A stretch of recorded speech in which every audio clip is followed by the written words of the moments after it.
Protest इसीलिए किया जा रहा है क्योंकि कोई सुन नहीं रहा है हमारे। घास नहीं आ रही है इसलिए तो आया हम यहाँ पे।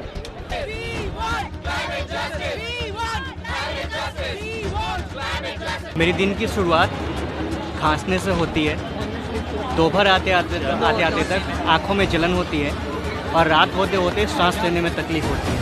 शर्म आती है हमारे सरकार ऐसे हैं, शर्म आती है हमें। We haven't heard a word from the Prime Minister on air pollution.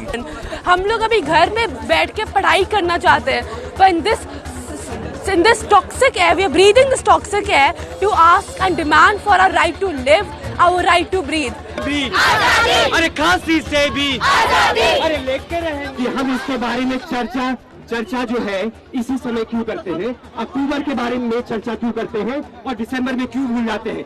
वही तो समस्या है कि जब दिखता है प्रदूषण तो थोड़ी चर्चा होती है और इसके बाद सब भूल जाते हैं। और सरकार को भी यही पसंद है क्योंकि सरकार की प्रायोरिटीज और कुछ है।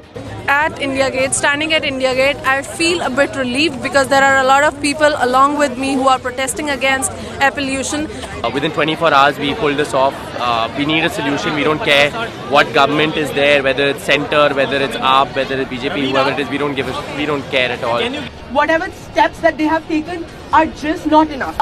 One problem which is amongst India, regardless of whichever government gets power, is that we keep playing the blame game. परेशान हो चुके हैं पोल्यूशन से, हम स्पेसिफिक टाइमलाइंस चाहते हैं। अगर दिल्ली सरकार दिल्ली का प्रदूषण कम होने के लिए पंजाब और हरियाणा के किसानों को 1500 करोड़ रुपए देती है और मशीन अगर देती है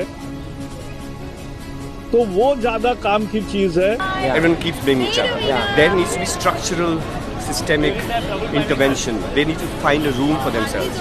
All the chief ministers, people in power. The first solution is that we need to have all whoever is responsible, we need to get them together in a room for the citizens and not for their own motive. Yeah, hashtag no bullshit because we've noticed that the government हमारे प्यार से तो समझ नहीं रहा है। ऊपर से जो मिनिस्टर है बहुत सेंसिबल मिनिस्टर है डॉक्टर हर्षवर्धन, और वो बयान देते हैं कि गाजर खाना चाहिए। ठीक है, हम गाजर खाने के लिए तैयार हैं, हम गाजर खा भी रहे हैं, लेकिन आपका इसमें क्या अकाउंटेबिलिटी है? As Delhi, China was polluted and both Delhi and China knew 10 years back what causes pollution. China started acting on that, whereas in India we didn't do that, and we kept debating about whether air pollution kills or not for like last 10 years, and there was no political will to act on these sources of pollution, and that's why situation kept going. How are you going to make India a $5 trillion economy if you end up spending $1 or $2 trillion on health of a sick workforce? So if you don't care about the environment, do it for economics. Cleaning up the air makes economic sense. Just one day where people have gotten out of their homes, actually left their homes, wore these masks, and they have been here in this hazardous air of Delhi to talk about this problem. And I think this is the biggest change that we have seen in these few years in Delhi. कि सच बात ये हमारे system ने हमें fail किया है। Our system has failed us.